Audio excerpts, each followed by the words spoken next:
You ask Tiger to solve. This deals with linear equations with one unknown.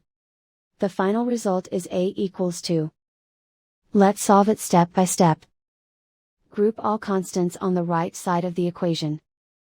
Add 33 to both sides.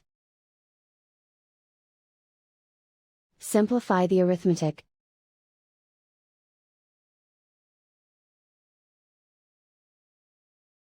Isolate the A.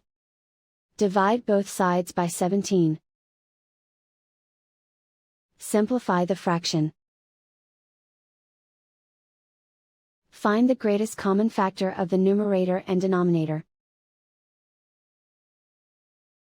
Factor out and cancel the greatest common factor. And so the final result is A equals 2.